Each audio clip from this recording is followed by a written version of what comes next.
ഈശോമിശിഹായിൽ ഏറ്റവും പ്രിയപ്പെട്ടവരെ, നിങ്ങൾക്കെല്ലാവർക്കും നമ്മുടെ കർത്താവിൽ നിന്ന് കൃപയും സമാധാനമൊക്കെ ആശംസിക്കുന്നു. എല്ലാവരും നന്നായിരിക്കുന്നു വിചാരിക്കുന്നു.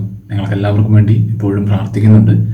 നമ്മുടെ കൂട്ടായ ശ്രമങ്ങളും ശുശ്രൂഷകളും നിങ്ങളെല്ലാവരും ഏറ്റവും സ്നേഹത്തോടെ നിർവഹിക്കുന്നതിന് ഞാൻ എല്ലാവർക്കും നന്ദി പറയുന്നു. തിരുസഭയിൽ നമ്മൾ ഒരുമിച്ച് എല്ലാ കാര്യങ്ങളും നിർവഹിക്കുമ്പോൾ നമ്മുടെ മനസ്സിൽ അതിയായി ഉണ്ടാകേണ്ട ഒരു ചിന്ത എന്ന് പറയുന്നത്, നമ്മൾ അർപ്പിക്കുന്ന ഈ ശുശ്രൂഷകൾ അവനവൻ്റെ സ്വന്തം ശരീരത്തിൻ്റെ നന്മയ്ക്ക് വേണ്ടി, ആരോഗ്യത്തിന് വേണ്ടി നമ്മൾ എന്തെല്ലാം പ്രവർത്തികളും ഉത്തരവാദിത്തങ്ങളാണോ നിർവഹിക്കുന്നത്, അതുപോലെ തന്നെ അത് പരിഗണിക്കണമെന്ന് ഞാൻ ആവശ്യപ്പെടുകയാണ്. കാരണം നമ്മൾ ലോകത്തിൻ്റെ നന്മയ്ക്കും തിരുസഭയുടെ ഉത്കർഷത്തിനും ഈശോയുടെ നാമത്തിൻ്റെ സ്തുതിക്കും പുകഴ്ചയ്ക്കും ഒക്കെ വേണ്ടി ചെയ്യുന്ന ഏതൊരു കാര്യവും വാസ്തവത്തിൽ നമ്മുടെ തന്നെ ഉത്കർഷമാണ് ഉണ്ടാകുന്നത്. അഥവാ ഈശോയുടെ ശരീരമാണ് മഹത്വപ്പെടുക. സഭയാണ് ഈശോയുടെ ശരീരം. സഭ എന്ന് പറഞ്ഞാൽ ഞാനും നിങ്ങളും കൂടെ ചേരുന്നതാണ്.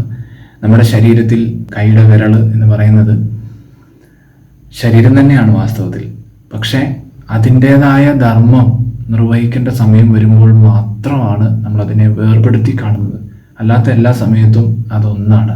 ഇപ്പോൾ ഒരു വിരൽ കൊണ്ടൊരു ഒരു നൂലെടുത്ത് പൊക്കാനോ അല്ലെങ്കിൽ ഒരു മുട്ടുസൂചി എടുക്കേണ്ടത് ആവശ്യം വരുമ്പോൾ വിരൽ ഉപയോഗിച്ചു എന്ന് പറയുന്നത്. അല്ലെങ്കിൽ പൊതുവെ എന്താണ് നമ്മൾ പറയുന്നത്, റോബിൻ ആ മുട്ടുസൂചി എടുത്തു, അല്ലെങ്കിൽ നിങ്ങൾ എന്നെ കേൾക്കുന്ന നിങ്ങൾ ആ മുട്ടുസൂചി എടുത്തു എന്നാണ് നമ്മൾ പറയുക. ഇതുപോലെ തന്നെയാണ് സഭയിൽ നമ്മൾ നിർവഹിക്കുന്ന ഏതൊരു കാര്യവും. അപ്പം അതുകൊണ്ട് ഏറ്റവും സ്നേഹത്തോടെ, ഏറ്റവും സമർപ്പണ ബോധത്തോടെ നമ്മുടെ കർത്താവിൻ്റെ തിരുനാമത്തിൻ്റെ പുകഴ്ചയ്ക്കും സ്തുതിക്കും, അങ്ങനെ ലോകം മുഴുവനിലും ഈശോ മഹത്വപ്പെടാനും വേണ്ടി നിങ്ങൾ ഈ ശുശ്രൂഷകൾ പൂർണ്ണ സ്വാതന്ത്ര്യത്തിലും തികഞ്ഞ സ്നേഹത്തിലും ധൈര്യത്തോടും കൂടെ നിങ്ങൾ നിർവഹിക്കണമെന്ന് ഞാൻ ആവശ്യപ്പെടുന്നു. ഈശോ നാം എല്ലാവരെയും അനുഗ്രഹിക്കട്ടെ.